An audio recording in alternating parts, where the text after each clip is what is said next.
Boa noite. Vamos entrando. Alegria imensa estar com vocês todos. Oi, Marcelo. Muito obrigado pelo apoio. Gostei, muito mesmo. Vamos entrando.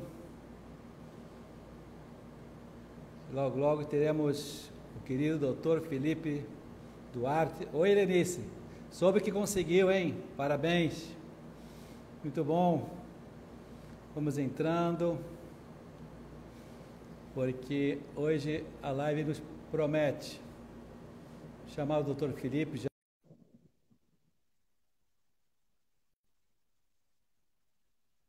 Oi, Marcelo.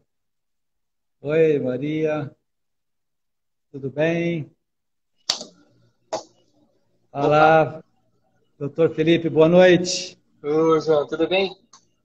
Graças a Deus. Quer dizer que foi um dia puxadíssimo, não é isso?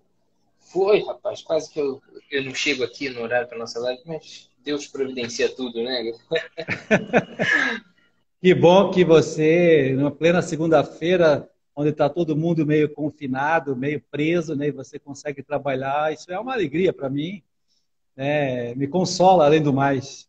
Porque o meu colégio, infelizmente, ficou totalmente fechado, né, sem poder fazer nada, a gente teve que ficar trabalhando em casa, e, enfim, coisas não faltam, evidentemente, né, mas saber que os médicos estão trabalhando sempre é um consolo para todos nós.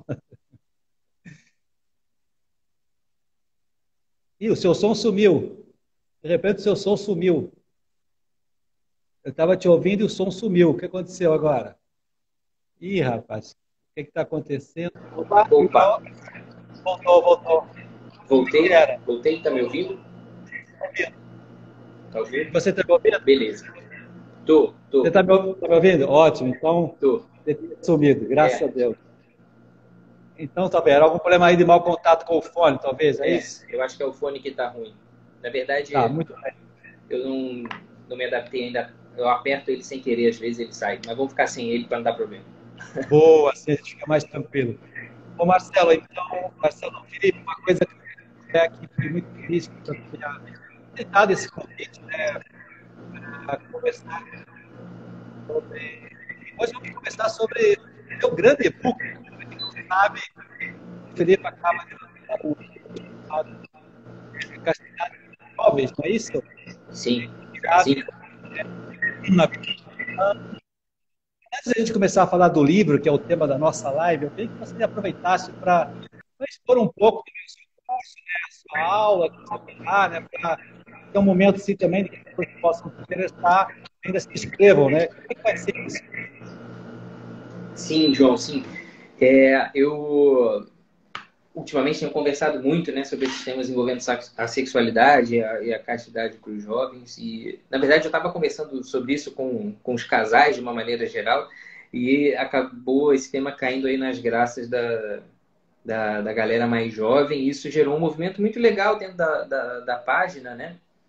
E com isso a gente começou a tratar muito desse tema da castidade, né? E daí surgiu esse e-book, né? Castidade, uma lição dos santos, que eu acho que podem falar sobre isso melhor do que qualquer um de nós, né? E resolvi trazer essas histórias para que as pessoas pudessem refletir um pouquinho em cima delas. E, mais ainda, também isso culminou agora com um aulão, né? A castidade, você deve estar fazendo isso errado, né? Pensando muito aí nessas questões relacionadas à sexualidade mesmo, né? No que diz sentido à castidade, para que as pessoas possam entender isso de uma maneira melhor e mais profunda e comecem a apreciar, né? E admirar essa virtude e não tenham medo dela e vivam reféns, né? De ter que viver a castidade, mas que abracem essa causa e vivam felizes com isso, né? Eu costumo dizer, Felipe, que a castidade tem que ser para qualquer pessoa que foi bem educada pela família, pela escola, como umas asas que nos permitem voar muito alto em direção ao amor infinito. Isso é a Sim, castidade para mim. É algo positivo. Eu me orgulho de ter aprendido dessa virtude desde muito jovens. Meus pais me formaram muito bem nessa temática. E quando você é bem educado, você não tem medo das coisas, não tem medo do sexo oposto, você não tem medo, você tem medo talvez da sua fraqueza, das tentações, que todos nós somos muito vulneráveis, e não só no tema da castidade, mas em qualquer tema, né? Qualquer corrupção, qualquer, enfim, outros temas. Então, quero que saibam que quem vai nos ouvir hoje, que esse é um tema que para uma pessoa assim que foi bem educado, não é o principal tema dele, tem que estar lá em quinto ou sexto lugar. Tem temas muito mais perigosos, sei lá, o orgulho é muito pior, infinitamente pior. Sim, A ira é infinitamente pior, a inveja, vaidade. nossa, a vaidade. Então, quem está achando que vamos dizer assim, a castidade é o grande problema do século XXI, está por fora, né? Sinceramente, eu acho que isso não é o principal. E antes de a gente entrar então no tema do nosso livro, também gostaria de que todo mundo soubesse que eu vou lançar um livro agora, né? Próximos dias, dia 15 de abril, eu vou lançar o livro A Construção da Amizade. Que bonito, que bonito. Tem muito a ver com a nossa temática de hoje, porque assim como eu acho que a amizade tem que ser construída, um namoro tem que ser construído com muito mais força ainda, e um casamento, então, é a construção da sua vida, porque é ela que vai lhe trazer ou não a sua realização humana, espiritual, existencial e pronto. Então, uma pessoa que brinca com o casamento está sendo hiper irresponsável e não está no mundo real ainda. Ainda vive no mundo da fantasia, no mundo tem que estar com muito cuidado. Muito bem, e também eu gostaria de fazer, então, já que você falou do seu aulão, hoje lançou, né, todo mundo está comentando com muita força, o percurso 3.0, esse curso que todo mundo já conhece, muito bom. Um curso para pais, né, pai e mãe, aprendam a educar melhor os seus filhos para um futuro que vai valer a pena. Então, é um curso muito bonito, são 40 dias de muita intensidade, com 10 aulas, onde eu tento ajudar os pais a entrarem dentro de si e se conhecerem um pouco melhor e tentar descobrir por que afinal, ele custa tanto exercitar a autoridade, e custa exercitar enfim, toda essa fortaleza que existe, ser um bom pai, uma boa mãe. Então, é um curso belíssimo. Hoje foi o lançamento de manhã e já tem 150 inscrições em um dia só. Então, fiquei surpreendido com o resultado do primeiro dia. Então, se a gente for nesse ritmo, não sei onde é que eu vou parar. Acho que eu vou ter que parar as inscrições amanhã mesmo. Mas muito bem. Então, Marcelo, entrando... Marcelo, tenho medo de chamar você de Marcelo, não sei porquê, mas enfim. Felipe... Deve ser alguém parecido, não tem problema. Eu sou péssimo. É isso aí mesmo. Essa é uma das coisas bem características minhas. Sou péssimo com nomes.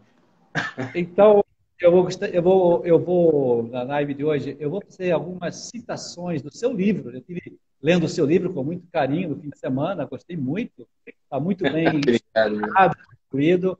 E eu gostaria de começar, então, com a seguinte citação.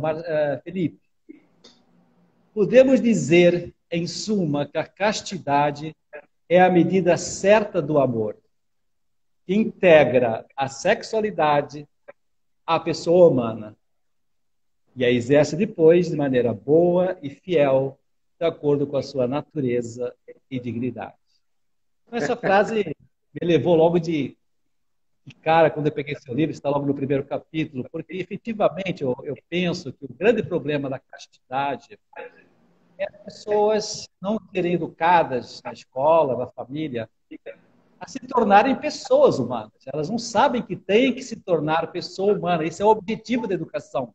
Eu, como educador, sempre me pergunto, qual é o objetivo do Porto Real, da sua escola? É que as pessoas cheguem no final do ensino médio com a autoconsciência do seu ser pessoa humana. Eu sou uma pessoa humana, tenho corpo, tenho alma, tenho espírito, e só quando há esse amadurecimento, né, da personalidade, de acordo com esse caminhar, a pessoa consegue viver a castidade com alegria, como a gente dizia, com asas que nos levam para muito alto, voando, né, como voo de águia, e não como voo de galinha que fica lá no galinheiro só ciscando, e muito triste por não poder estar nos céus como ela gostaria, quem sabe. Agora, Felipe, o grande problema de hoje é que, para ser pessoa, precisa haver um trabalho educativo na família, educar no amor. O marido e mulher têm que dar um exemplo para os filhos de amor, de se amarem mutuamente. Às vezes está faltando. Esse é o grande problema para explicar para o jovem que a castidade é a medida do amor, que a gente acabou de dizer. Se o garoto não é ensinado a amar, não vê os pais amando, também não é educado a amar, então fica complicado ele direcionar a sua afetividade para esse amor. Não sabe para onde direcionar esse impulso, que é um impulso é assim, eu vou me entregar para quem? Vou me entregar para quem? Se eu não estou habituado a ver isso em ninguém, a sexualidade vai ficar muito complicada, né? Então, naturalmente, é difícil depois viver a castidade. Então, queria te perguntar assim, como é possível hoje, né, a gente ter essa esperança de que a castidade seja um valor social, enquanto não houver uma revolução na educação, na adolescência especialmente, mas também depois dos primeiros anos da vida universitária, para essa formação no amor, para essa educação no amor. Eu sempre digo assim, a falta de castidade na sociedade é um indicador, é um termômetro externo de que houve um processo falho na educação naquela comunidade. Então, como é que a gente pode ter esperança de que sem educação não vai ter castidade? Como é que a gente pode acreditar que isso vai mudar nos próximos tempos? Sim, exatamente, né, João? A gente vê hoje, por exemplo, na verdade, a nossa geração de jovens hoje talvez seja o exemplo perfeito de quem ouve falar sobre sexualidade, mas não foi educado sobre isso. Né? Basicamente, é a constatação daquela pessoa que tem acesso à informação, mas não sabe o que fazer com ela, porque não aprendeu o básico. Né? E por isso eu fiz questão de começar o livro citando essa frase que é maravilhosa, né? Que a castidade integra a sexualidade à pessoa humana. Porque se você aprende sobre sexualidade como o impulso sexual, como o entendimento do corpo humano e da sua fisiologia, e direciona aquilo para uma preocupação única e exclusivamente com gravidez e doença sexualmente transmissível, por exemplo, a gente está tomando o comportamento humano como um comportamento basicamente animal. E aí a gente começa a encarar o ser humano como um recorte, um pedaço daquilo que ele é. É claro que existe esse componente na construção da nossa sexualidade, que é esse prazer sensível, né? Mas existem outras coisas que transcendem o ato em si, ou o próprio desejo, tudo aquilo que ele representa. E você falou muito bem, se a gente falha naquele momento mais inicial da construção ali, né, da afetividade da criança, na construção do caráter, das referências que ela vai ter, quando ela é apresentada para esses impulsos, ela se torna totalmente vulnerável a eles e não apta para eles. Então a gente pega uma criança, por exemplo, que não construiu essa relação. E na grande maioria das vezes, né, João, você pode falar disso muito melhor do que eu. A criança ela não vai exigir ali grandes explicações sobre sexualidade. Quando a gente está sedimentando isso ali nessa infância mais recente, né, mais precoce, perdão, a gente está falando de construir referências. E, basicamente, sendo um pai e uma mãe que se amam, se respeitam, se cuidam, que têm uma vida espiritual muito bem embasada, a gente já está dando para aquela criança ali uma boa direção. Eu me lembro de uma conversa que a gente teve anterior a essa, em que a gente conversava muito bem sobre aquela famigerada pergunta, né? De onde vêm os bebês? E aí os pais começam a se embananar e falando as maiores bobagens do mundo, porque eles entendem essa visão sexual totalmente fragmentada e desconexa de uma realidade espiritual, faz com que o pai, quando a criança perceba isso, quando a criança pergunta isso, de que haja uma certa percepção na criança da natureza biológica de onde vem os bebês. Eles não têm o mínimo interesse em saber isso. Eles querem saber, assim, por que essa criança existe? Né? Da onde veio isso que está aqui do meu lado? Né? E, na verdade, ao invés de ficar explicando a história da sementinha, do repolho, da cegonha, enfim, essas mais variadas coisas, na verdade a criança ela vai provavelmente se contentar com o exemplo de que, olha, o papai e a mamãe se amavam muito e um dia eles quiseram ter um bebê para cuidar, que é muito legal. Você não gosta? Você não acha bonitinho? Não acha legal? Não sei o quê? Então, a gente vê que, de fato, quando essas crianças elas não são apresentadas a esse referencial de amor, a esse referencial de uma relação interpessoal saudável, seja dentro do casal, mas seja também uma relação pessoal com Deus, se ela perde esse referencial, né, esse apreço pela verdade, pelo amor e tudo mais, essa construção de uma vida interior, ela, quando é apresentada a sexualidade, ela realmente ela se depara ela se depara com aquilo numa natureza extremamente vulnerável, né? E ela vê aquilo única e exclusivamente como um apetite mesmo ali, concupiscente, beleza e tal, e vai integrar mais um desses aspectos do prazer sensível, né? Então, como ela come uma torta de limão e acha gostoso, como ela, sei lá, vê um filme no cinema e acha gostoso, ela vai começar a se relacionar com as pessoas e achar gostoso. Mas os desdobramentos disso são muito mais profundos e transcendentes. Então, a consequência disso é uma miséria interior. Porque, no final das contas, é isso que você falou. Um ser humano é basicamente um ser com asas que muitas vezes se comporta como uma galinha ciscando no galinheiro, né? Com todo o potencial, né? Todos nós somos santos em potencial, né? Mas não concretizamos isso muitas vezes e ficamos ali naquele raso, né? E é por isso que eu costumo dizer que quem não é bem educado na castidade, no amor, e tanto vai desenvolvendo essas asas que nos levam para os altos céus, acaba vivendo a sexualidade, como você acabou de dizer, num mero mundo animal, num mero mundo afetivo, e Uhum. com o tempo acaba escravizando. E aí é a grande desgraça da Sim, pornografia, dos adultos, a escravidão sabe, da traiçãozinha ali, enfim, daquela traição no olhar, na traição do trato com as mulheres. E a pessoa vai ficando muito solto demais e aí acaba se complicando. Então, por isso eu gostei, vou citar uma segunda frase que você usa no livro, que na verdade é um prefaziado enfim, de Padre Francisco Fausto, que é sim. um grande autor desse tema, A Conquista das Virtudes, né, Isso. né? Ele diz assim, o viciado alega que ele é livre, mas engana-se.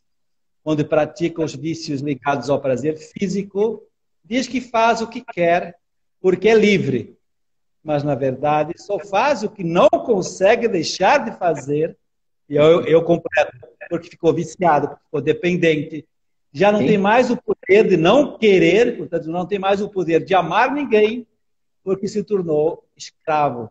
Então, essa é uma frase maravilhosa, viu, Felipe? Porque, de fato, quando os jovens de hoje vão namorando solto, sabe, deixando se levar só pelo mundo afetivo, eles não estão descobrindo que aquilo é um barco furado que os vai condenar depois a um amor fraco, a um amor traidor, a um amor cego mesmo, né? Não vai ver mais o outro como uma pessoa humana, como a gente falou anteriormente, mas vai ver sempre como uma Coca-Cola, como um bolo, como você citou maravilhosamente. Então, eu digo, como educar o jovem hoje, os pais estão querendo nos ouvindo, como eu posso educar meu filho, né, na sexualidade? É tentar mostrar para eles que tem que haver uma subida nesse nível de amor. Tem que começar, tudo bem, pelo esse mundo afetivo, né, que é como em geral a gente começa a se interessar pelas mulheres ou pelo sexo oposto, se no caso são as mulheres que estão nos ouvindo.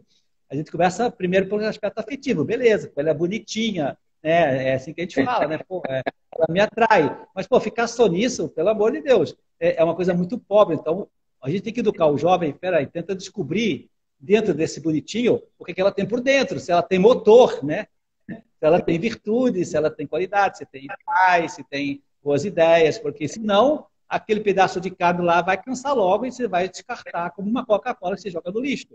Isso é o que acontece com muitos casamentos que falam, o amor acabou. Eu falo, não, Aham. o amor não acabou, o amor nunca começou. O amor nunca foi o sustento daquele casamento.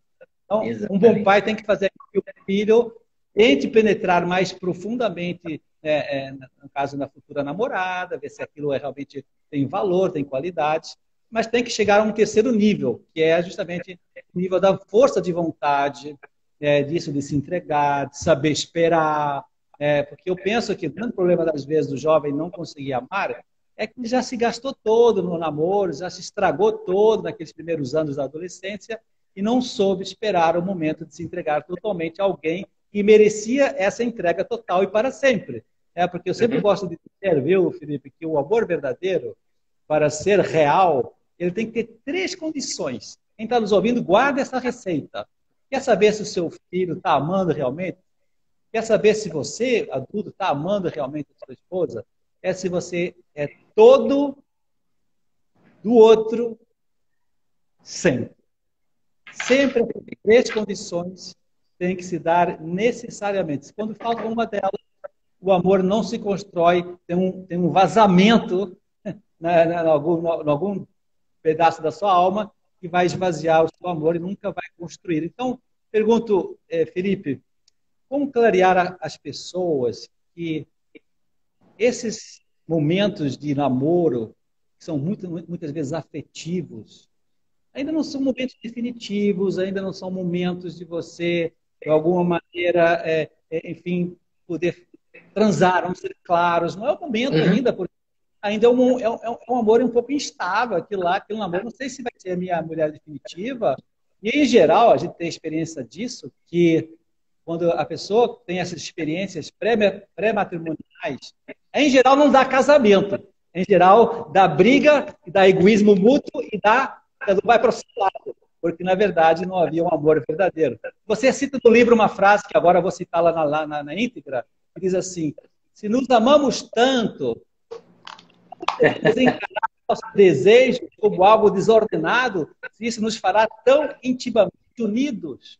E eu falo, mas será que essa união é uma união verdadeira ou uma aparência de união, ou é uma união instável de egoísmo a dois, ambos se aproveitando um do outro, mas sem nenhuma realidade? Então, como desmascarar o verdadeiro amor do falso amor?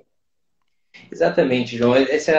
Essa situação que você colocou, né, essa frase que eu coloquei lá no e-book, na verdade é quase que uma citação do papo dos jovens em geral hoje em dia. Né? Esse é um questionamento que, inclusive, os adultos que estão nos ouvindo aqui hoje, os pais que estão nos ouvindo aqui hoje, é um questionamento que, muito provavelmente, se você começar a abordar esse tema de sexualidade com seu filho, ele estiver nessa situação e vivendo essa encruzilhada ali, né, de decisões sobre dar um passo mais à frente ou não, em geral ele vai se questionar nesse sentido. E o problema é justamente esse. Há um entendimento deturpado sobre o que é o amor, sobre o que é a união, sobre o que é, né, intimidade, dignidade do outro. E aí, quando você mistura esses conceitos, bagunça isso dentro da tua cabeça, essa união sexual ela parece uma coisa mais superficial. Esse é o grande problema.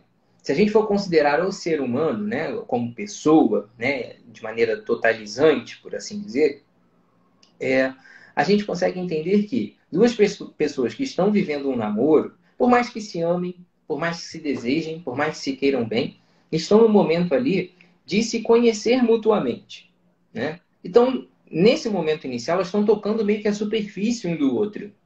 Então, nós estamos ali caminhando mais pela periferia, ainda conhecendo os hábitos, os gostos, a história, de onde veio, de onde vai, do que gosta, né? E aí a gente vai se aprofundando, a gente vai entrando naquele campo mais da história, da personalidade, como as pessoas reagem a uma determinada palavra, uma determinada atitude, os valores que ela tem, o caráter, de fato, né? Como ela responde a uma situação de injustiça, como ela se coloca numa situação de insatisfação dentro do relacionamento, nos dilemas que vão acontecendo. Esse é o movimento natural de vocês se aprofundando dentro dessa experiência com o outro por uma motivação não de possuir a pessoa, né? Mas de se dar a ela finalmente por conhecê-la totalmente, né? É muito bonito ver como São João, por exemplo, recomenda, né, as pessoas, né, nessa relação com Deus, assim, de conhecer o próximo, né, como poderão amar a Deus que não veem, se não amam ao próximo a quem elas veem. E São João nos chama a atenção para essa necessidade de nós darmos atenção ao próximo. E o que isso significa, no final das contas? Que se nós entramos num relacionamento superficial, e nós não nos preocupamos em penetrar nessa intimidade do outro de uma maneira respeitosa, nós vamos, ao invés de nos envolvermos, nós vamos invadir o outro. E é nesse contexto, a vida sexual desregrada é a distração perfeita, né? É ali aquela cortina de fumaça onde tudo que está dentro da pessoa não jamais será tocado nesse momento do relacionamento.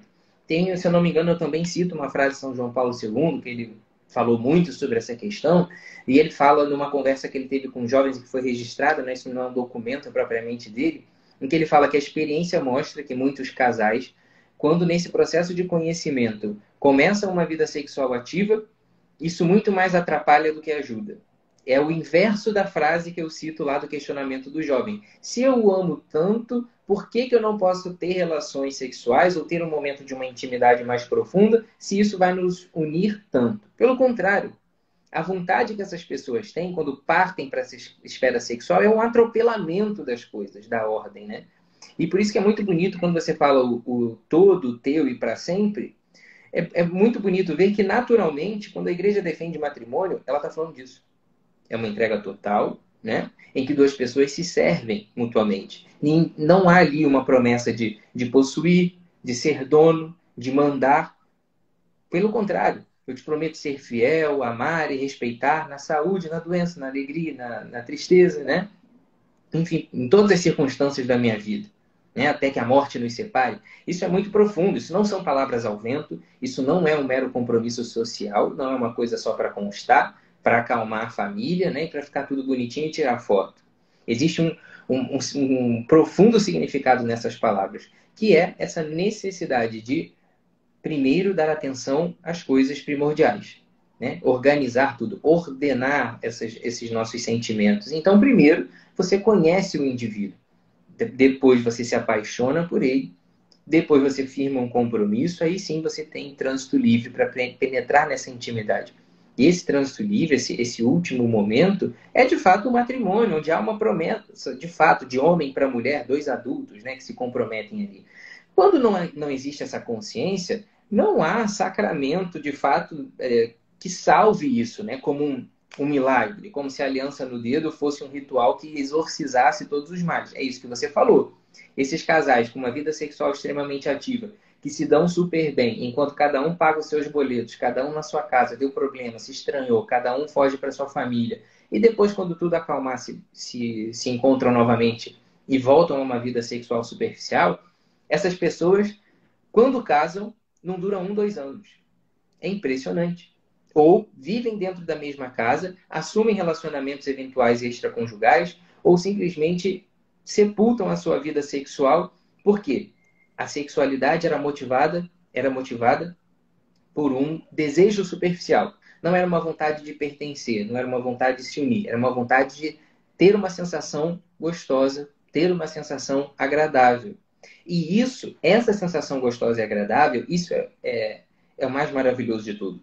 É inegável que nós podemos ter esse tipo de sensação com qualquer pessoa na nossa vida.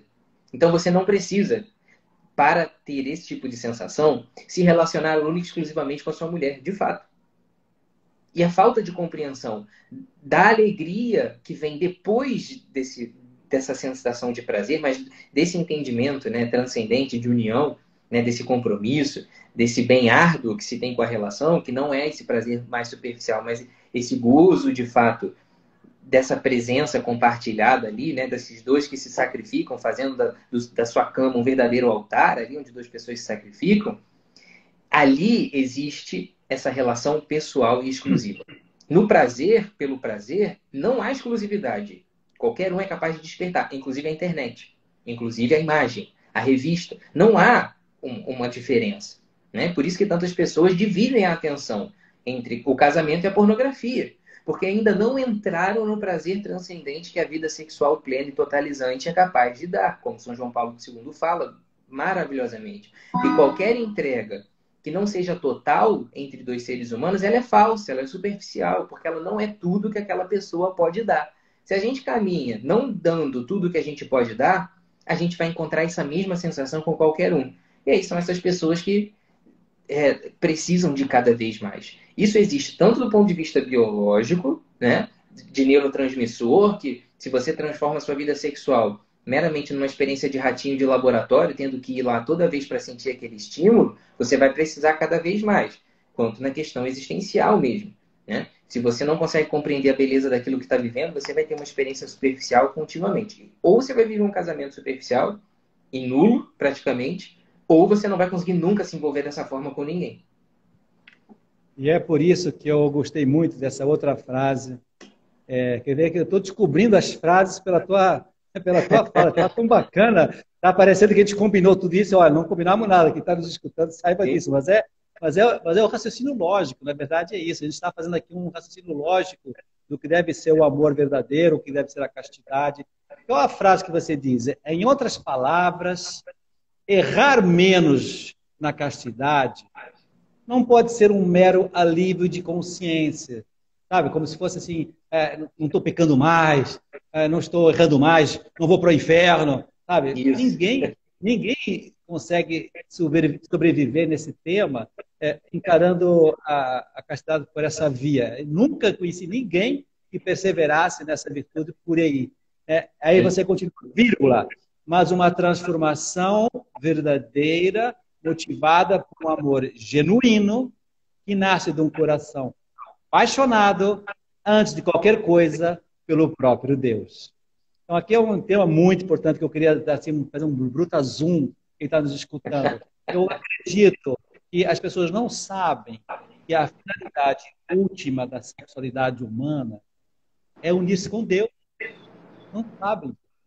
E por isso algumas pessoas recebem uma vocação de celibato apostólico justamente porque não precisam desse intermediário para chegar a Deus. Eles têm um caminho direto. Né? É uma vocação especial, que tem uma finalidade específica, uma finalidade apostólica, como diz a própria expressão. Então, Sim. não precisa de outros intermediários para chegar na plenitude do amor. Então, é bonito ver que isso é a última finalidade do amor humano, naturalmente, no casamento também. Agora, quando o marido e a mulher não buscam essa união com Deus, nessa relação, nesse leito conjugal, que o Papa João Paulo dizia que o leito matrimonial deve ser um altar sagrado. Olha que expressão linda. É um altar sagrado onde os dois se oferecem para que daquele oferecimento e daquela união surja uma elevação espiritual dos dois para chegar à trindade. Olha que coisa linda. Agora, quando a pessoa não sabe nada disso, naturalmente, tudo não posso, tudo não tal, tudo aquela coisa meio animalizada, da dimensão mais bela do amor humano. Sim. Por isso, eu gosto de dizer aquela frase que você cita no livro de São José Maria Escrivá, que ele era um especialista nessa temática. Ele dizia, para nós, filhos de Deus, a castidade é uma afirmação gozosa do amor. Quer dizer isso? Quando você não olha uma baixaria na televisão, quando você não olha uma baixaria no celular, quando você não olha uma mulher com uma intenção na praia, como está acontecendo hoje, quando você não olha para alguém, a sua secretária com más intenções, sabe? Se você não está fazendo tudo isso, que às vezes os seus impulsos pessoais te pedem, você não se sente uma pessoa reprimida, tolhida, desgraçada, poxa, que pena, se eu pudesse. Não, é ao contrário. Você se sente libertando-se de uma sensualidade mal resolvida da nossa natureza estragada e vai reafirmando, cada vez que você vence esse sentimento de pureza, você vai reafirmando, não, eu querer ser virtuoso, como eu ensino os meus queridos alunos a viver as virtudes do colégio. Eu querer amar a Deus antes de qualquer coisa e por meio da minha esposa, por meio do meu marido. Eu quero viver a pureza para crescer no amor. É a medida exata do amor, como a gente diz. Então, cara, isso é tão bonito. Você sabe que eu tinha um amigo lá na faculdade, nunca esqueci essa história. Quem está nos ouvindo vai gostar. Ele sabia que eu era uma pessoa de valores, que eu vivia as virtudes, que eu fazia o meu apostolado no mundo universitário, lá na USP, em São Paulo, né? E procurava ajudar os meus amigos nessa temática. Aqui, naquela época, a coisa era muito degringolada, muito menos do que hoje aqui entre nós.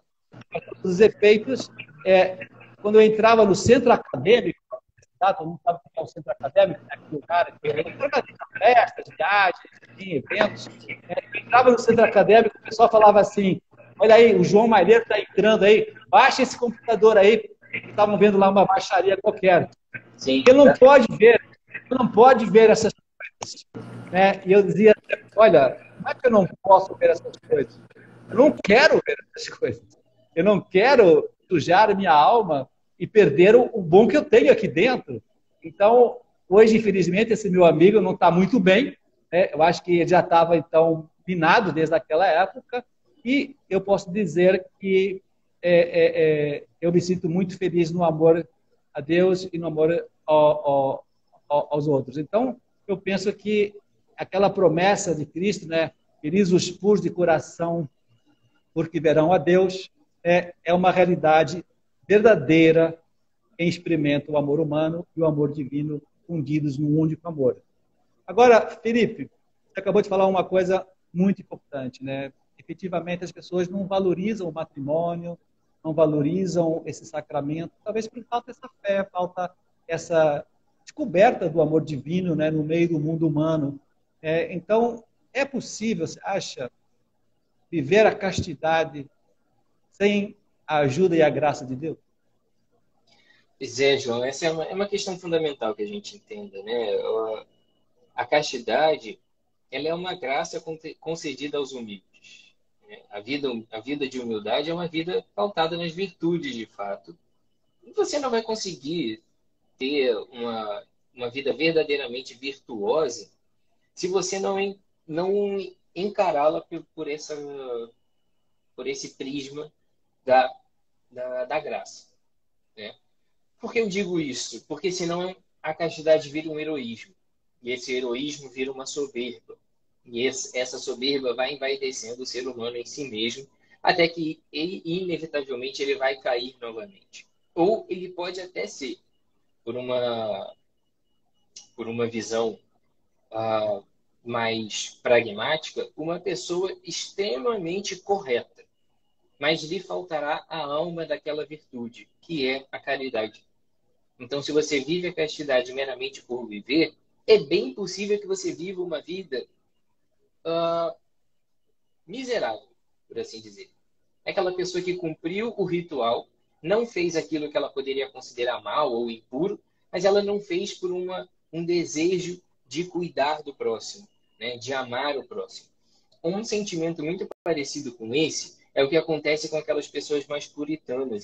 É muito bonito que você fale e cite São João Paulo II dizendo, e cite São José Maria Escrivá, dizendo a mesma coisa em outras palavras, até previamente a João Paulo II, dizendo que a castidade é uma afirmação gozosa. Nós precisamos entender que na criação do mundo, Deus constituiu a humanidade com uma condição sexual. Isso está dentro do catecismo da Igreja Católica. E é inegável para nós que a gente encare isso. Que o ser humano existe em condição sexual. O que isso significa? Que ele existe enquanto homem e mulher.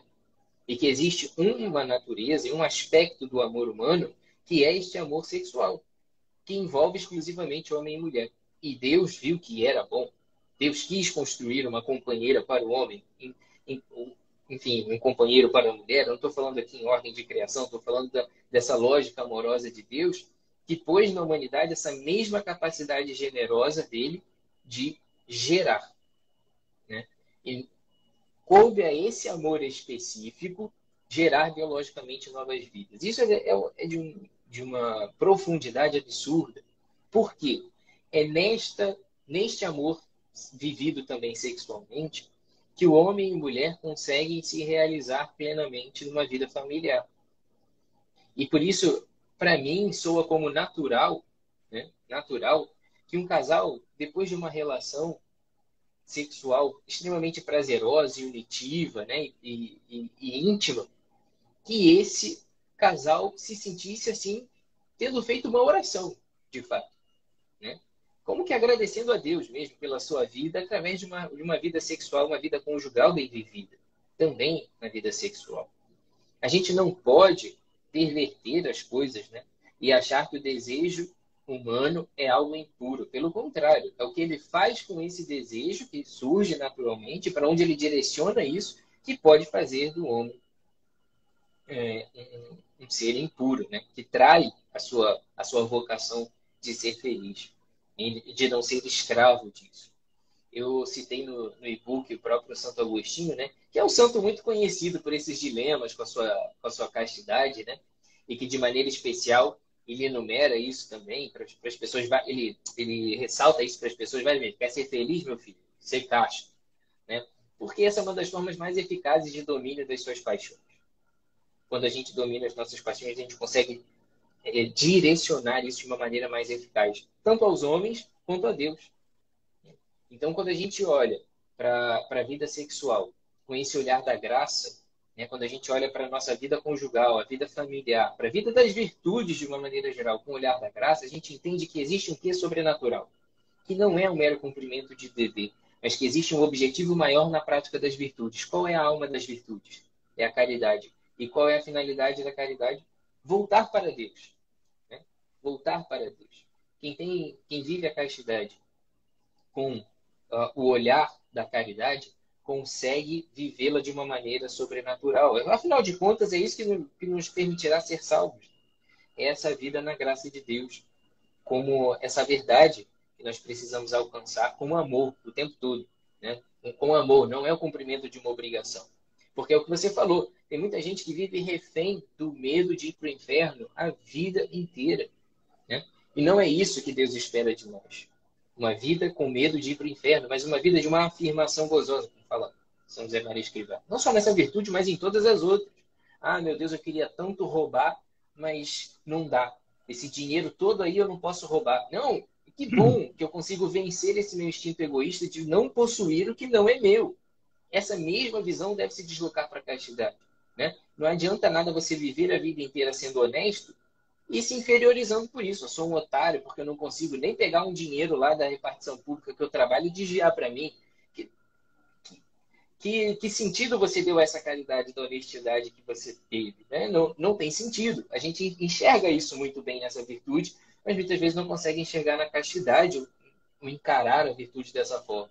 A gente não pode simplesmente querer cumprir uma meta, se a meta for a virtude em si. A meta maior é a vida eterna em Cristo. E isso, na castidade, assume uma, um aspecto ainda mais especial. Porque essa capacidade do ser humano de conseguir olhar para uma vida sexual bem vivida e entender que isso está aproximando ela de Deus, isso é muito difícil que as pessoas percebam dessa forma. É que, infelizmente, o sexo hoje está atrelado a uma vulgarização, a uma erotização, né? Uma superestimulação bizarra, que nos aproxima de uma escala assim, bastante próxima dos animais, das bestas mesmo, de como se comportam sexualmente. Né? E vai nos afastando, vai nos tirando esse pensamento constante que a gente tem que ter no alto. Né? Então, acho que a vida na graça, né, ela é fundamental para que a gente entenda que as virtudes nos levarão além, né, que elas não vão se encerrar nelas mesmas e que elas gerarão bons frutos, que no final das contas o maior fruto é a própria vida. Muito bom, cara. E agora eu vou citar Santo Agostinho com São José Maria Escrivá. Vou fazer essa mistura. Porque Santo Agostinho dizia assim: reza como tudo dependesse de Deus e luta como tudo dependesse de ti. Então, acho que esse tema tem muito a ver com o nosso tema de hoje, porque, efetivamente, São José Maria Escrivá dizia, e você cita isso no livro de forma muito clara, que é preciso colocar os meios humanos para conseguir resistir e superar as tentações de impureza que estão por aí. Hoje a coisa está muito mais fácil que há 10 anos atrás. Quem tem experiência com jovens como eu há mais de 40 anos, sabe que, caramba, hoje um celular traz tudo para o quarto de um garoto, uma internet, né? Hoje, as séries, inclusive, né, do Netflix, eu tive que cancelar o Netflix porque não é uma série em que, de repente, um filme bobinho lá, de ação, um filme lá qualquer, de aventuras, aparecem cenas explícitas de sexo, totalmente forçadas, e a criança, vendo uma ou duas cenas daquelas lá, irão ficar impressas para toda a vida. Saibam, senhores pais, que essas imagens das crianças fazem muito mais impacto do que para um adulto, certo? O adulto, enfim, tendo outras intimidades, passa a assimilar tudo aquilo e acaba evaporando no dia seguinte. Para uma criança, não. Uma cena de sexo explícita numa série de filme de ação, de tiro e de roubo, aquilo vai acabar com o dia dele. Aquilo vai estragar a sua alma. Então, eu penso que é muito bom que os pais tenham consciência disso, que os jovens, os adolescentes em geral, ainda não têm essa capacitação de conduzir essa afetividade para o futuro amor, porque não tem ainda essa maturidade, não tem ainda esse amor, como a gente dizia há pouco, então eles não sabem o que fazer com aquilo, é um tremendo impulso. E aí, o que eu faço com isso? Então, naturalmente, eles vão tender a ficar cedendo, né, em masturbação, vão ceder em outras aberrações que a gente está vendo por aí nas festas de crianças, adolescentes, uma coisa muito pequena, com muita tristeza, e vão acabar satisfazendo esses desejos com ações nocivas, destruidoras, que vão deixar marcas para sempre. Olha, eu converso com adolescente há mais de 25 anos. As conversas que eu tenho com eles sobre essa temática são muito tristes. Muito. Trazem um imenso estrago, sempre a partir dos 12 anos até os 16 anos, essa fase, 12 a 16, onde estão muito curiosos, querem saber e fazer de tudo. As experiências, não ficar lendo num livro ou curiosando na internet, mas as experiências nessas idades deixam marcas para toda a vida e, às vezes, comprometem uma vida matrimonial. Então, sempre vai estar sentindo-se meio que traindo o outro quando tem uma relação sexual. Sempre haverá uma prostituição psicológica diante do seu esposo, ou ao contrário, porque a pessoa está meio que trazendo para a sua imaginação aquelas cenas que ele viu quando era garoto, e aquilo acaba complicando, né, o amor puro e lindo, como tem que ser, com defeito, como deve ser feito. Mas eu gostaria que os pais educassem os filhos um critério que eu acho muito bom, muito bom. Eu ajudei muito adolescente com esse critério, e que os pais, quem estão nos ouvindo, souberem disso, liberta demais o jovem desses problemas que às vezes os atormentam. É assim, tem que ensinar para um jovem, justamente porque são muito afetivos e ainda pouco racionais, pouco volitivos, eles são muito imaturos, estão se deixando levar muito pelos impulsos. É muito diferente, senhores pais que estão nos ouvindo, sentir atração sexual do que consentiram na atração. Certo? É muito diferente ver uma bunda, desculpa a expressão, do que olhar uma bunda. Sabe? Eu fui bem grosso para ficar bem didático. Mas é assim, sabe? Sentir, todo mundo sente. Eu ando na rua, a gente tem uma atração pelas mulheres, todas elas. Eu me lembro de um garoto que falava assim: João, não sei o que acontece comigo, eu gosto de todas. Eu falo, mas é lógico que você gosta de todas, porque o normal da natureza humana é que haja uma atração. Quando chegar à puberdade, à adolescência, você fica à busca de quem será, né, a minha cara metade. Então é natural que você tenha essa atração e tal. Então, o olhar nesses momentos é mais um ver, não está ainda. Agora, quando você começa a querer ver, querer olhar, querer calibrar, querer se excitar, naturalmente, você está usando da sua liberdade, da sua moralidade. Então, esse ato de olhar e esse ato de consentir que é o problema da temática de hoje. Agora, se você viu a praia, mas não ficou olhando, se você sentiu atração, até pelo sexo, pelo mesmo sexo, a gente tem que explicar para o adolescente que isso é normal. Os primeiros anos é tudo muito igual, tudo muito parecido, está tudo ainda muito estranho ali, então não é para dar muito valor a tudo isso. Então, sentir e ver, não tem grandes problemas morais nessas questões. O problema tem quando você consente, quando você vai buscar, quando você planeja, quando você monta um esquema com os amigos, tudo nós conhecemos que está rolando por aí. O fato é que é importante que o jovem, então, saiba diferenciar o sentir do que consentir, e que sentir não tem nenhum problema moral, de consciência, nada.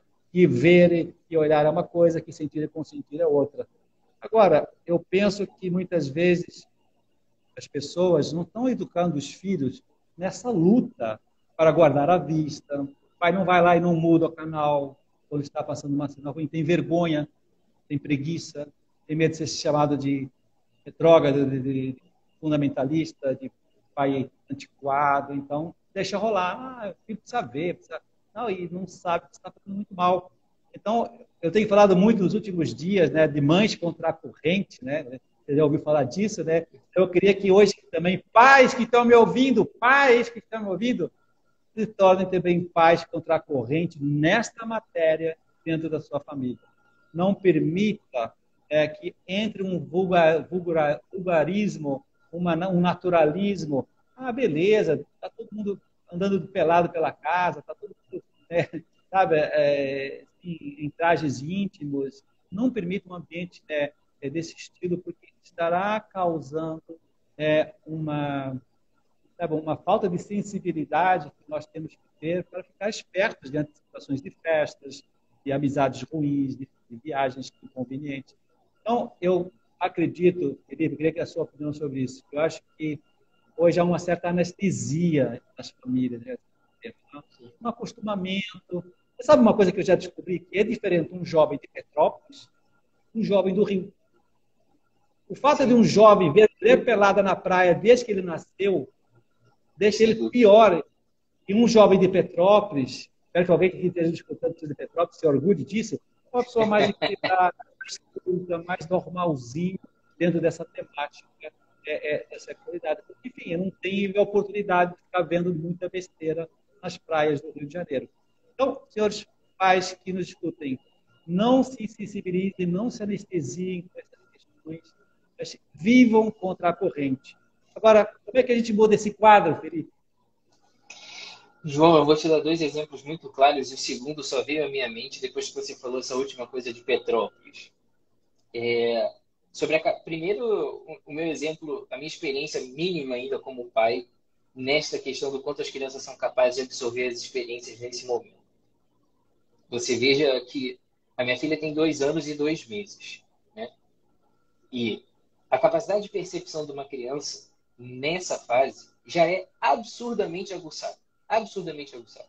A gente menospreza isso, muitas vezes expõe as crianças, às vezes na novela, na hora do jantar, o pai toca a novela das 9 ligado e a criança está ali absorvendo aquilo e o pai não tem a mínima ideia de que aquilo está acontecendo. Eu faço telemedicina, eu atendo de casa aqui, né, no meu computador. Então, muitas vezes eu entro no escritório e eu aviso a minha filha, para ela não bater na porta, ela já sabe abrir a maçaneta, então ela entra, quer ver as pessoas, aí tem alguma consulta. Então, eu fui ensinando ela de que o papai estava trabalhando no escritório, que não podia entrar e atrapalhar. Essa semana, se eu não me engano, foi ou sexta ou hoje de manhã, não me lembro. Foi sexta de manhã, porque hoje eu não trabalhei de manhã na telemedicina. Sexta de manhã eu acordei, tomei café da manhã com ela e falei que eu ia trabalhar. Aí eu entrei, quando eu estava entrando no escritório, ela virou e falou assim: Papai, você vai atender a moça? Então, assim, ela já criou uma dinâmica dentro da cabeça dela de que eu saio para trabalhar no hospital, mas eu atendo as pessoas em casa também no computador. E que o pai dela, de alguma forma, na cabeça dela, ela associa que ele é médico e que ele cuida de alguém em algum momento.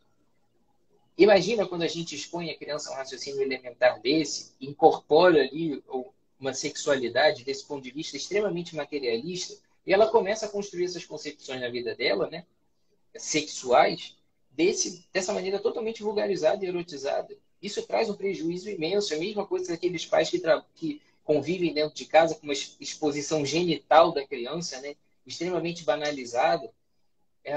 Quando você não protege a intimidade da criança e tudo mais, tem muita gente que confunde educação sexual com uma exposição sexual. É a corrente vigente hoje em dia, né? Porque tem que mostrar a vagina, tem que mostrar um pênis, tem que mostrar as pessoas se relacionando para a criança crescer com aquilo com naturalidade, para não se tornar traumatizada. Porque essa contenção sexual gera posturas traumáticas. Aí eu simplesmente olho, por exemplo, quando eu vou aqui no convento das Irmãs de Belém, Jacarepaguá, quando eu ia, né, quando tinha missa lá antes da pandemia, e eu olho aquele monte de mulheres de hábito com uma vida sexual casta, muitas delas não tiveram vida sexual previamente à conversão, à incorporação ao convento, eu não vejo ninguém com cara de traumatizado. Ninguém. Então, essa atitude de contenção, de criação de uma intimidade, né, de um lugar inviolável ali para as outras pessoas que não o seu amado no devido tempo, isso já é um valor que vai sendo colocado na cabeça da criança desde cedo, né? Pelas roupas que ela veste, pela maneira como os pais se comportam, por essa exposição durante a infância a palavreados desnecessários, gestos desnecessários, né? O próprio uso das roupas mesmo que a criança vai usar, a maneira como ela se comporta com as crianças, a maneira como o pai trata a mãe dentro de casa, às vezes uma maneira extremamente vulgar vai incitar isso na criança também. Você falou uma coisa muito curiosa das crianças e dos adolescentes de Teresópolis, de Petrópolis.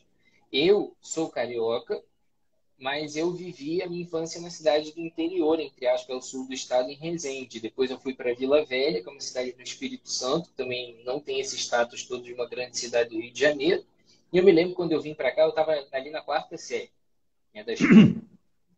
E era absurdo como os adolescentes dessa época eram extremamente letrados em falar palavrões, dos mais baixos possíveis, a conversar com naturalidade sobre certas obscenidades que eu já não tinha sido exposto em nenhum momento. E isso é um perigo constante. Os pais não podem negligenciar essa missão que eles têm com os filhos, de guardar a pureza dos filhos, que afinal de contas, a gente não precisa expor o sexo para o filho para que ele construa um imaginário adequado sobre aquilo. Basta que a gente fale sobre da maneira adequada e deixe isso crescer naturalmente, mas não esse naturalmente um bicho solto no pasto, mas o naturalmente respeitando a natureza humana, né? Fortalecendo na criança esse sentimento de cuidado, de responsabilidade, uma vida afetiva saudável, não construindo nenhuma insegurança familiar para essa criança, construindo um referencial bom de pai e ancião, respeito. Então, tudo isso eu acho que falta muito hoje em dia. As pessoas delegam muito a educação sexual, né, para essa esfera da questão técnica. E aí eu fico tranquilo de ver escolas como Porto Real, onde eu vou poder deixar meus filhos um dia, e saber que quando eles vão falar de sexualidade lá, não vai ser um slide de aula ensinando qual é cada parte do corpo, beleza, é assim que funciona, e aí é ereção, e aí é orgasmo, e aí beleza, é assim que é legal, beleza, vai para casa agora com essa informação na sua cabeça e fica pensando aí sobre esses estímulos aí sexuais que a gente botou na tua cabeça, que é assim que funciona, e vai viver as tuas madrugadas afora aí desse jeito. Né? Esses jovens estão sendo ensinados dessa forma, né? É uma loucura isso. Pois é uma tristeza e os pais, às vezes, como eu dizia, ficam apáticos, ficam sem saber o que fazer, como se não fosse responsabilidade do pai falar com o filho, da mãe falar com a filha, e justamente numa conversa de amizade, de confiança, expondo a coisa na medida em que vai precisando, vai esclarecendo na medida que eles vão perguntando, mas os pais têm que intervir e quando há, de fato, dentro da família, algum inimigo, algum alimentador do seu imaginário, vai ter que atuar com responsabilidade, Isso. de maneira que o seu filho não se fique envenenando. Os pais ficam tão preocupados com a segurança do lar, põem câmeras põem mil problemas lá de fechaduras especiais e não se preocupam em quem está entrando no quarto do filho por meio da internet ou do celular, causando estragos muitíssimo piores do que um assalto à mão armada roubando um dinheiro. Então, os pais têm uma inconsciência absurda do que está acontecendo hoje no mundo da internet, mas quando depois acordam, muitas vezes a coisa já é tarde e ficam muito tristes. Ele tem que ir terminando, eu não posso deixar de citar João Paulo II. Você sabe que João Paulo II é a pessoa que mais influenciou a minha personalidade desde que eu era novo, né? Porque quando ele se tornou Papa, eu tinha 16 anos, então, caramba, aquilo me marcou muito. Um Papa polonês e tal. Estava aqui no Colégio Santo Agostinho, no Leblon, então vendo o dia que ele foi eleito, né? Caramba, uma coisa que marcou muito. Depois a gente sabe que esse Papa foi o Papa da teologia do corpo. Tem um volume dessa grossura e é um trabalho fantástico. Quem não conhece o livro da teologia do corpo do Papa João Paulo II, eu aconselho a ler, porque é um texto difícil de ler, hiper difícil. Tem que ler assim, uma tranquilidade, um domingo à tarde, mas quando você penetra nesse mistério da relação do corpo humano com a Trindade, é uma coisa lindíssima. Você começa a entender o que é a pessoa humana, a pessoa divina. São coisas muito lindas que deixam você em altas êxtases. Mas então, como eu dizia, ele nesse livro, você cita uma expressão dele que eu faço questão. A gente já tocou esse tema há pouco, mas agora a gente vai aprofundar. João Paulo II diz o seguinte: a experiência também demonstra que as relações sexuais antes do matrimônio dificultam mais do que facilitam a escolha do parceiro certo para a vida. Pertence à preparação para um bom matrimônio que formeis e consolideis o vosso caráter. Deveis também cultivar as formas de amor e de afetos apropriados à provisoriedade das relações de amizade. A espera e a renúncia facilitará-vos-ão mais tarde o respeito afetuoso pelo parceiro. E isso a gente já comentou um pouco a pouco. Eu gostaria de levantar essa bola aqui, né? Enxergar que por trás de um namoro está a formação do caráter dos dois. Isso, certo? perfeito. O namoro não é para a pessoa, como as pessoas pensam hoje, né, ter experiências sexuais para ver se dá certo depois. Tem muita gente que tem essa Isso. mentalidade. Vamos ter umas Uhum. experiências precoces para ver se a gente vai se dar bem depois na vida de relação sexual, se a gente se encaixa bem, essas bobagens todas que o marketing e as novelas criam no imaginário do adolescente, mas depois causam tremendos estragos e traumas. Aí sim que as pessoas vão ficar depois muito complicadas.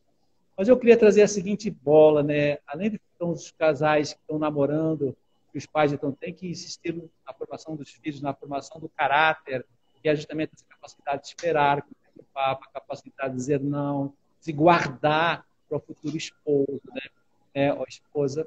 Eu gosto também de recordar sempre, senhores pais que nos escutem, lembrem sempre que por trás dessa tal libertação sexual dos anos 60, a revolução sexual dos anos 68, proibido proibir, por trás de toda essa parafernália ideológica, o que está por trás é grana, é a indústria sexual, e depois do petróleo e depois das novas tecnologias da informática, é que mais fatura no mundo.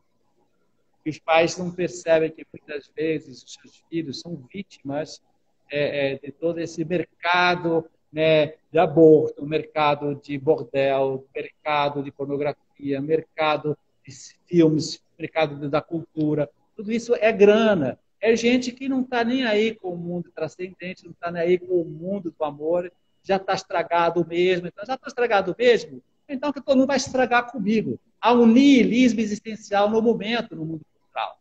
Então, naturalmente, uma pessoa que está já desanimada pela vida, vai querer que também você que está ouvindo entre nesse mesmo barco e leve o seu filho junto. Então, o seu filho hoje é um fantoche manipulado pela indústria do sexo. E toda a cultura está estragada, competida.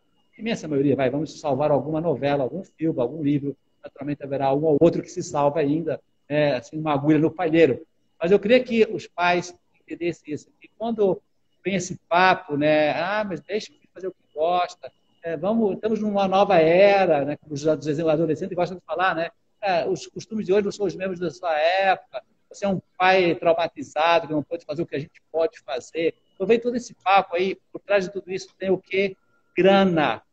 Sabe? Gente que está querendo ganhar dinheiro em cima de você e em cima da miséria humana, infelizmente está estragada pela vitória dos nossos primeiros pais, a da mulher. Então, eu te pergunto, como conscientizar as famílias que vale muito mais preservar a alma do seu filho, do ponto de vista do legado que vai deixar para toda a história, para toda a vida, sendo muito firme na formação do caráter do seu filho, do que deixar essa vida permissiva, essa vida negligente. Vamos para qualquer praia, vamos ver qualquer filme, vamos para qualquer ambiente. Não importa, desde que eles se divirtam, está tudo bem. Vou te contar assim, uma última história que me lembrei agora. A minha irmã mais velha, ela me deixa contar essa história, trazia filmes pornográficos para os seus filhos. Acredito, tem 4 filhos.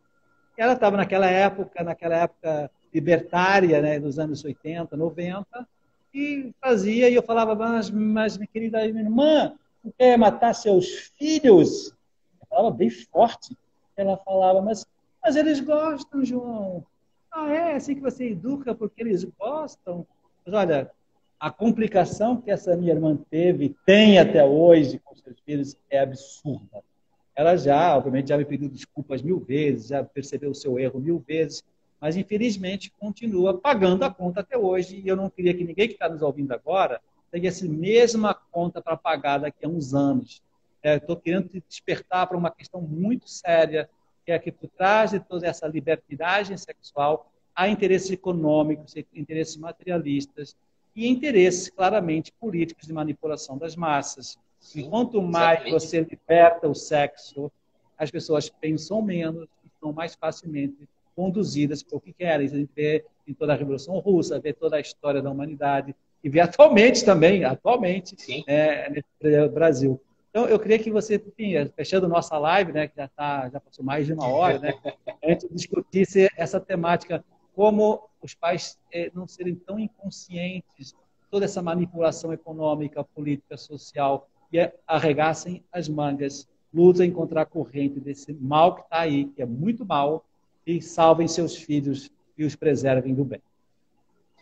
Olha, João, essa questão é muito importante da gente saber, né, que eu sempre falo isso quando eu vou falar desse aspecto da sexualidade, eu sempre repito esse pensamento que eu tenho, né, de que o que mais vai preservar o coração do teu filho de não se envolver com esse tipo de coisa é você fazer com que ele experimente ao máximo o prazer de um amor pessoal, né? Isso começa na infância, com a experimentação de um amor pessoal de pai para filho. Isso pode amadurecer na adolescência, na forma de um relacionamento pessoal entre o adolescente e Deus. Quando uma pessoa consegue formar a sua personalidade embasada nesse chão firme, onde ela possa contar a sua história, ela terá os pés firmes de fato para resistir a qualquer proposta de um prazer superficial que lhe seja apresentado como amor. Eu vejo muito os jovens se entregando a essa vida de pornografia, masturbação, a uma vida sexual desregrada, quase que animal, de fato, porque simplesmente lhes faltou, em algum momento da vida, essa experiência de um amor pessoal, que seja arrebatador, de fato, né? Eu penso muito, João, quando eu vejo a própria história de Cristo, né, do quanto as pessoas tiveram dificuldade de mudar a sua vida, de transformar as suas atitudes e seus pensamentos, e achando que elas estavam vivendo esse relacionamento distante com Deus. Para elas, né, o povo judeu sempre teve esse grande dilema, essas lamentações infinitas de que Deus não me ouve, Deus não me atende, e que a gente caiu em tentação de novo, e a gente não aprendeu nada. Até que a coisa se transformou de um jeito quando houve uma experiência com esse Deus feito homem, né? Esse amor personificado. Ali, as pessoas finalmente entenderam de maneira plena. É isso. É esse cara. É esse cara que preenche a minha vida. É esse cara que me dá sentido. E foi essa experiência pessoal de amor que transformou o curso da história. E que nos salvou, de fato. E nós precisamos cada vez mais valorizar essa experiência de amor real, de carne e osso, né? De pessoas que se amam de fato, que se sacrificam umas pelas outras, que aceitem esse exemplo da cruz como uma proposta de realização pessoal também. As pessoas hoje em dia têm aversão ao sofrimento, têm aversão à dificuldade, têm aversão a essa conquista dos bens árduos, né? Das coisas que as coisas que não se encerram em si mesmas, né? Que não são limitadas em si mesmas. Uma vida de experimentação de prazeres superficiais é uma vida condenada à barbárie. São esses adolescentes que precisam de cada vez mais, precisam ser superestimulados. É a criança que precisa da tela o tempo todo para manter a sua atenção focada. É o adolescente que precisa de peito, bunda, né? E estímulo visual o tempo todo para conseguir se manter ali minimamente entretido com alguma coisa, que não é capaz mais de persistir a sua atenção naquilo que tem um valor velado. É muito difícil hoje que as pessoas direcionem as suas atitudes para os outros com um olhar desinteressado. Isso é uma loucura, a gente pensar que as pessoas só se aproximam por interesse, até mesmo dentro do próprio casamento, se tratam como sócios de uma instituição, assinam contratos pré-nupciais, porque se nada der certo, cada um pega o seu dinheiro e vai cada um para o seu canto. Nós precisamos desfazer essa mentalidade de uma relação impessoal, transformando pessoas em coisas. Porque aí é muito fácil você se pertencer a alguém.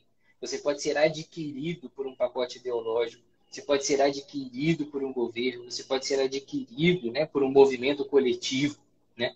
Esses movimentos coletivos de hoje em dia, feminismo, né, marxismo, enfim, qualquer coisa, qualquer ideologia dessas, elas se aproveitam de uma massa amorfa de pessoas que não têm um objetivo central na vida de ser feliz e de viver a vida eterna, etc. Essas pessoas incorporam os seus planos de vida ao plano de vida de um movimento, porque elas não têm mais uma consciência de quem são. Então, elas assumem uma identidade pertencendo a uma luta qualquer que é de todo mundo, mas não é dela. Nós precisamos fazer com que o adolescente se apaixone novamente pelo cumprimento de um dever individual, não por um dever coletivo, né? Porque nós temos que transformar a pobreza no mundo. Não, você tem que transformar a pobreza do teu vizinho. Você tem que transformar a pobreza dos funcionários da tua casa. Ver se a tua empregada lá está cuidando da alfabetização dos filhos dela direitinho, se debruçar sobre essas questões e comprar uma cesta básica e ir lá na comunidade matar a fome de alguém. Pegar um eletrodoméstico que você não vai usar mais e não querer vender no grupo de desapego do condomínio, não. É transformar isso num gesto de caridade genuíno, de fato. Né? E pegar esse adolescente e levar para fazer isso. O contato com a pobreza, com a miséria, com a dor dos outros ensina muito as pessoas. E isso vai trazendo o jovem por um olhar apaixonado pelas pessoas. Então, não adianta tirar o computador do quarto, muitas vezes. Isso é perigosíssimo. Mas eu estou dizendo que, assim, não adianta se preocupar com essas questões práticas, né? Do cortar o vício, se você não dá um novo alimento para essa pessoa. Né? Se você não tira a postura do ratinho de laboratório de um cantinho e joga para o outro, mais amplo, que ele passe a se alimentar de fato, de maneira consciente. Então, levar o jovem para atividades de caridade verdadeira, no experimento pessoal de um amor verdadeiro, de serviço, né?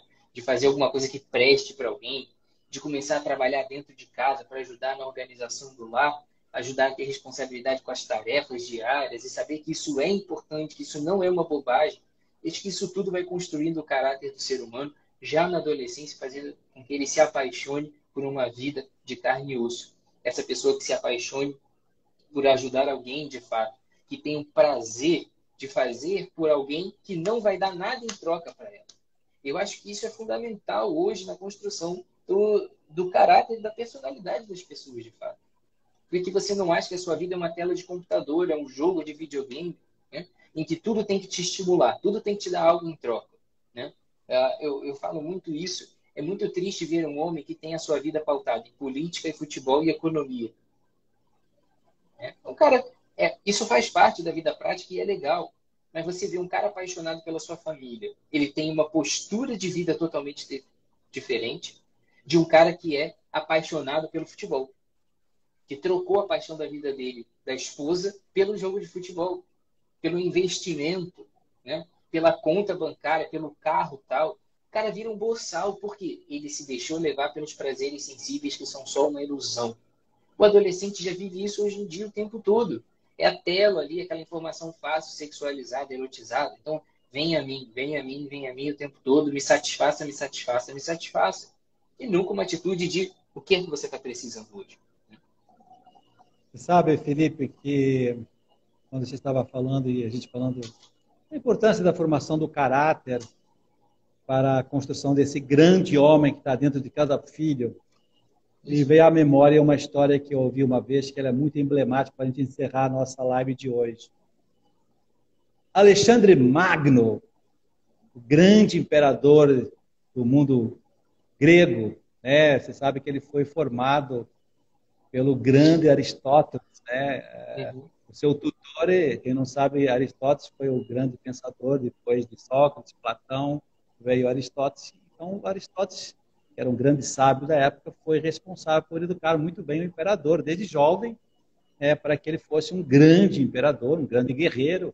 E vocês sabem que Alexandre Magno construiu um dos maiores impérios da história, né? E quando, enfim, invadiu a Pérsia e ganhou lá a batalha famosa com Dario, rei Dario II, né? Naquela época, olha que engraçado, o que perdia virava um hóspede do rei vencedor, né? Então, o Dario tinha várias esposas, como naquela época, né? Já havia, né?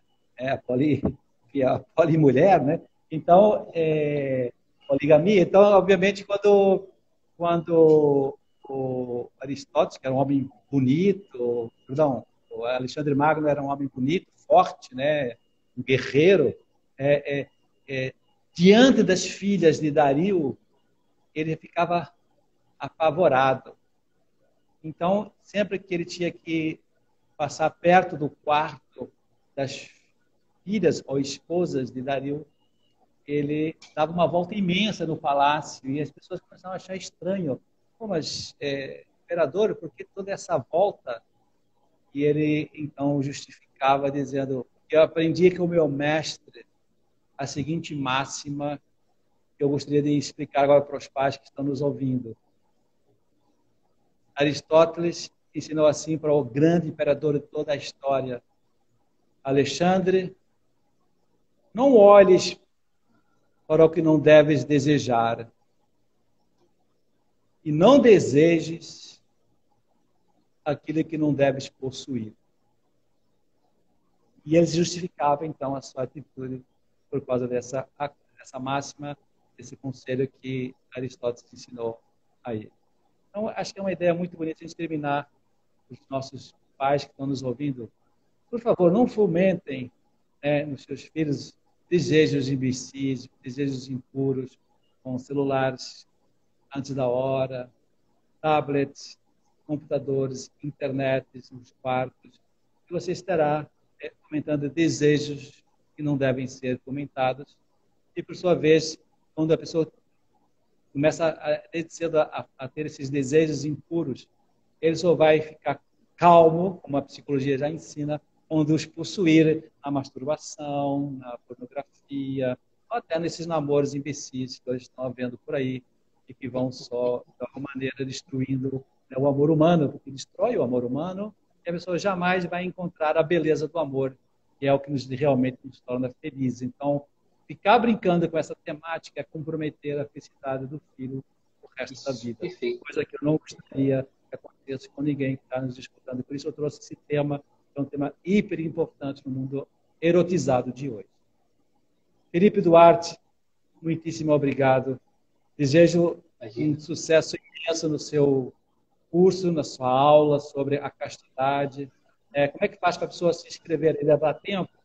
Sim, ainda dá tempo. A gente está quase liberando as últimas 24 horas de inscrição. Gente. O curso está por R$ 29,90. É um aulão, na verdade, por R$ 29,90. E com a participação especialíssima do João Malheiro, né? Que vai conversar com a gente sobre a educação sexual dos filhos. Foi um grande ganho, um grande presente que você me deu de participar aí do conteúdo desse aulão também com material bônus, né? A gente vai se encontrar para conversar ao vivo, na verdade, sobre isso, né? Vai ser legal porque vai poder tirar dúvida, vai poder ajudar esses pais aí de maneira bastante prática. E por R$ 29,90 é uma grande oportunidade. Você também está com... Então, hoje lançamos o 3.0, né? Foi hoje de manhã, 10 da manhã, abriu as inscrições, vai até sexta-feira, né? E aí acaba... Mas acho que a gente vai acabar antes, porque se hoje no primeiro dia já se inscreveram 150 pessoas, né, e a gente não quer que vá muita gente participar desse percurso, porque senão eu não consigo dar conta de atender a todo mundo. Então, eu acho que amanhã já vai fechar. Então, quem está achando que vai esperar sexta-feira, vai morrer na praia. Como acontece nos outros, também aconteceu isso, as pessoas choram. Ô, João, eu sou teu amigo e tal. Bom, mas eu te avisei que a coisa está rolando muito rapidamente. Então, corram lá para fazer as suas inscrições, porque dessa vez a coisa está muito mais fluida do que das outras vezes. Também as pessoas já conhecem o percurso, já tem muito depoimento muito positivo, então isso também vai fortalecendo o produto. Eu, de fato, quero ajudar você, pai que está me ouvindo, a ser um bom pai do seu filho. Boa noite a todos. Contem comigo, contem com o Dr. Felipe Duarte. Estamos juntos nessa brigada, né, nessa cruzada de amor e de pureza que está faltando nesse mundo. Um abraço e até a próxima.